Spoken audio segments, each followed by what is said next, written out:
आप देख रहे हैं सिटी न्यूज झारखंड।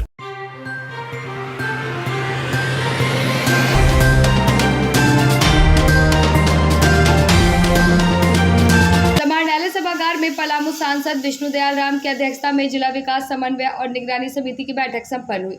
बैठक में सड़क निर्माण, जलापूर्ति योजनाओं, स्वास्थ्य, शिक्षा और पेयजल एवं स्वच्छता से जुड़े विभिन्न मुद्दों की विस्तृत समीक्षा की गई। सांसद ने संबंधित अधिकारियों को निर्देश दिए कि सभी कार्यों को समयबद्ध तरीके से पूर्ण कर सरकारी योजनाओं का लाभ अधिक से अधिक लोगों तक पहुँचाया जाएगा।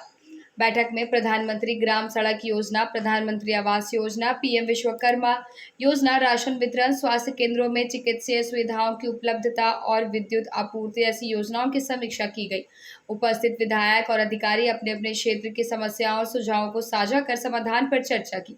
सांसद ने सभी विभागों को सटीक समय सीमा के अनुसार कार्य करने और पूर्व में दिए गए निर्देशों का पालन सुनिश्चित करने का निर्देश दिया।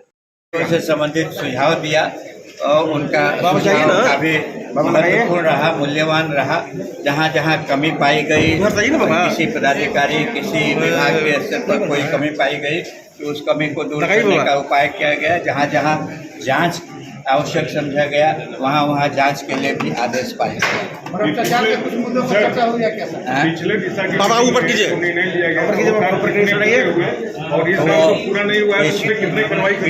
पिछले दिशा की मीटिंग में बाबा ऊपर कीजिए ना, निर्णय लिए गए थे या जो जांच सौंपी गई थी तो जांच प्रतिवेदन तो 100% प्राप्त हुआ है और उसमें जो कमियां पाई गई हैं, इस पदाधिकारी जिस विभाग के स्तर पर कमियां पाई गई हैं उनके विरुद्ध कार्रवाई करने की भी अनुशंसा की कि जो विस्थापित परिवार है उनको 15-15 लाख रुपया मुआवजा की राशि देनी है और उनको बसाने के लिए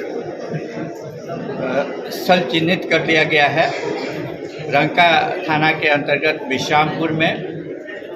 और मंडल डैम का जो अधूरा कार्य है उसको पूरा करने के लिए सीआरपीएफ का कैंप स्थापित करने के लिए जो नेसेसरी इंफ्रास्ट्रक्चर है उसका निर्माण किया जा रहा है और जो भी अधूरा कार्य है उसको जितना जल्दी हो सकता है पूरा करने का प्रयास सरकार के द्वारा किया जा रहा है। इस संबंध में मुख्य सचिव से मैंने 2 बार वार्ता की है। मुख्य सचिव ने भी स्थल का निरीक्षण किया है और मुझे उम्मीद है कि मंडल डैम का जो अधूरा कार्य है शीघ्र पूरा होगा। आज के इस दिशा के बैठक में जो महत्वपूर्ण विषय है मेनली हमको लगता है कि पीडीएस से रिलेटेड, जैसे मेराल में 2300 क्विंटल खाद्यान्न गायब हो गया और वहाँ के जो बेनिफिशरी हैं, एक्चुअल जो लाभान्वित लोग हैं उनके हिस्से का 2-2 केजी 2.5 केजी काट करके उसको कंपनसेट किया गया। मैं कहा कि भाई आखिर ये तो गलत है, गाय का हर कुत्ता खा गया। अब जो बेनिफिशरी हैं जिनको 5 केजी मिलना था आप उसको 2.5 केजी दिए, ये तो क्राइम है। आप किससे परमिशन लिए कि भाई आपका राशन चोरी हो गया था हम 2.5 किलो बांटे? उस पर डीसी साहब ने संज्ञान लेते हुए कहा है मैं इसकी पूरी जांच कराऊंगा। अगर 2.5 केजी के बदला अगर 2.5 केजी बटा है तो उस पर एक्शन लेंगे कि इसकी परमिशन चाहिए। दूसरा रंका और रमकंडा का भी विषय आया। वहाँ प्रिमिटिव ट्राइब्स जो लोग हैं उनको डोर स्टेप डिलीवरी है, मतलब उनको पैकिंग करके अनाज उनके घर तक पहुँचाना है। इसमें रंका और रमकंडा का विशेष शिकायत है। डीसी साहब ने सीटीएसओ को कहा है, मैंने कहा कि भाई प्रिमिटिव ट्राइब्स जो हैं आप उनको लगाइए ना, कमेटी आप बना रहे हैं। एक्चुअली इसका क्या है, इसका जो ईएमओ होता है वही है सप्लाई। ईएमओ के नीचे कोई वेंडर नहीं है, तो वेंडर नहीं है तो नहीं बोले कि प्रिमिटिव ट्राइब्स के ही लोगों को बनाइए, बिठाइए, उनका कमेटी बना करके आप अनाज बांटिए। किसी आज ने भी कहा, डीएसओ ने इसको सहर्ष स्वीकार भी किया। मेजर इशू यही था। बाकी अभी मनरेगा में पैसा के अभाव में काम करते हैं। और पैसा का अभाव क्यों है? पिछले दिनों केंद्र सरकार ने इनको जितना मनरेगा में पैसा दिया उसका यूसी नहीं दिया, यूटिलाइजेशन सर्टिफिकेट केंद्र सरकार को प्राप्त नहीं हुआ। इसलिए आज मनरेगा में फंड का अभाव है, मनरेगा की योजना बंद है। डीसी साहब ने भी कहा है कि सभी लोग अपने अपने पैसा का हिसाब उपयोगिता प्रमाण पत्र को बना करके दीजिए, केंद्र सरकार पैसा देने के लिए राजी है। तीसरा आया इशू जल जीवन मिशन से रही। जल जीवन मिशन की योजना यहाँ पर 100% फेल है। मैं बहुत गांव को भी गिना है, मैं यहीं पर लोको गांव में चले जाइए, भरुमा गांव में चले जाइए, यहीं पर बगल के जाटा गांव में चले जाइए, या यहीं पर आप चेतना के पास एक टंकी बना हुआ है, जाकर उसको देखिए। टंकी में पानी ठेकेदार नहीं डालने दे रहा है कि नहीं पानी डालोगे तो मेरा टंकी गिर जाएगा, टेढ़ा हो गया है। अब आप बताइए, इतना जहाँ लूट हुआ है, इस सब विषय पर भी जांच होगी। और आज एक और प्रमुख विषय आया नगर पंचायत द्वारा, वहाँ के जो कार्यपालक पदाधिकारी है, कम से कम 100 करोड़ रुपया उन्होंने अवैध रूप से अर्जन किया है।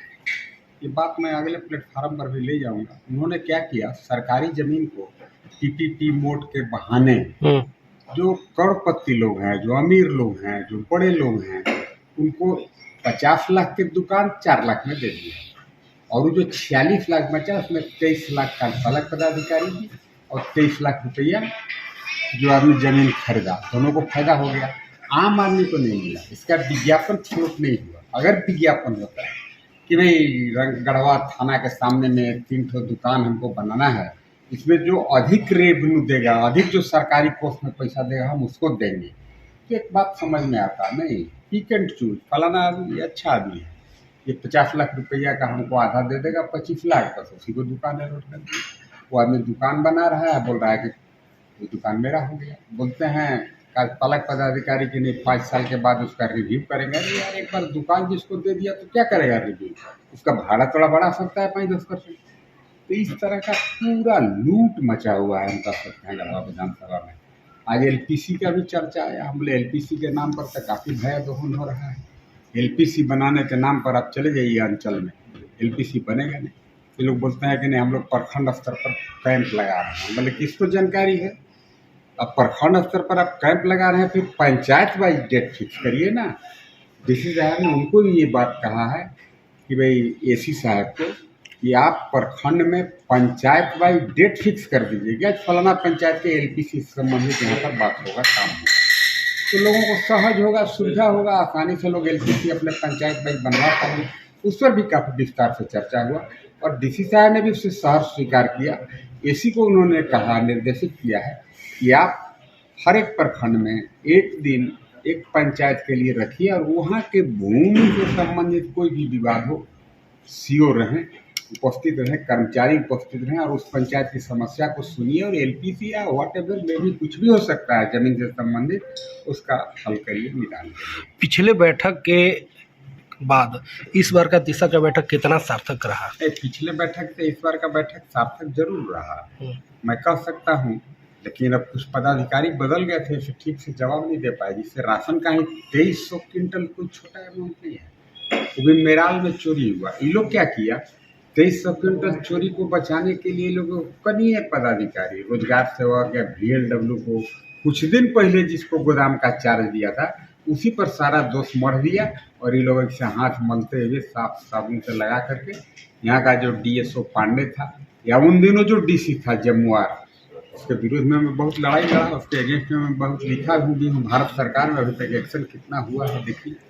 जल जीवन सब मिशन मिली जुली करके उस पैसा को हड़प लिए। नॉट ओनली मेराल का मामला उजागर हुआ, लेकिन और कई जगहों पर, कई प्रखंडों में इस तरह के अनाज का गबन हुआ, लूट हुआ, लेकिन सरकार के मिली भगत से लूट हुआ, DC के संलिप्तता की वजह से लूट हुआ। खैर भगवान भी हैं ऊपर, आप इतना भी मान के चलिए कि कार्रवाई होगा। क्या मिशन का भी बात देखिए काफ़ी मजबूती से आया। जल जीवन मिशन में मैंने कहा कि भाई कॉन्ट्रैक्टर को आपने 90% भुगतान कर दिया, ये हम नहीं कर रहे हैं। तो संबंधित PhD के पदाधिकारी ने कहा कि भाई 90% भुगतान हो गया, इसको आप लिखते हैं कि काम पेंडिंग है। और कॉन्ट्रैक्टर 10% काम किया, 20% काम किया और 90% अगर भुगतान हो गया तो जाएगा दोबारा काम करना है कि कह रहे हैं हम एक्शन ले रहे हैं, कार्रवाई करेंगे। अरे सवाल तो ये है, ये जांच करो कि भाई 20% काम हुआ और 90% भुगतान कैसे हो गया। आज मैं देखा DC साहब काफ़ी सुलझे हुए पदाधिकारी हैं, अच्छे पदाधिकारी हैं। उन्होंने सभी बातों को काफ़ी गंभीरता से लिया और संबंधित विभाग को उन्होंने कहा है कि भाई आप एक बना करके समराइज बना करके लाओ, ये किस योजना में कितना भुगतान हुआ और कितना का काम हुआ। अगर 20% काम हुआ, 90% भुगतान हो गया तो दोबारा ठेकेदार टर्न अप नहीं होगा। आज वही परिस्थिति गढ़वा विधानसभा में है, और पूरे राज्य में भी इसी तरह का लूट हुआ होगा, हमको नहीं मालूम।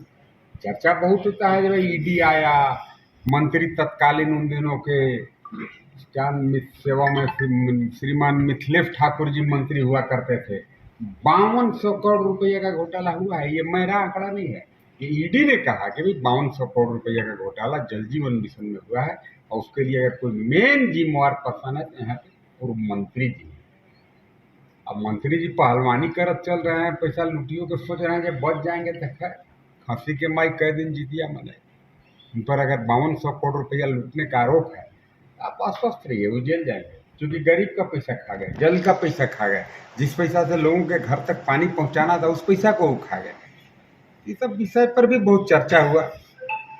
हम देखिए आज डीसी साहब का उनका अच्छा रोल रहा, या बीडी राम साहब का जो अध्यक्ष थे, जिनका अध्यक्षता में यह बैठक हुआ, अच्छा उन्होंने कहा, अच्छा इंस्ट्रक्शन दिया, और सभी पदाधिकारियों को ये मानना पड़ा, सभी लोग माने भी।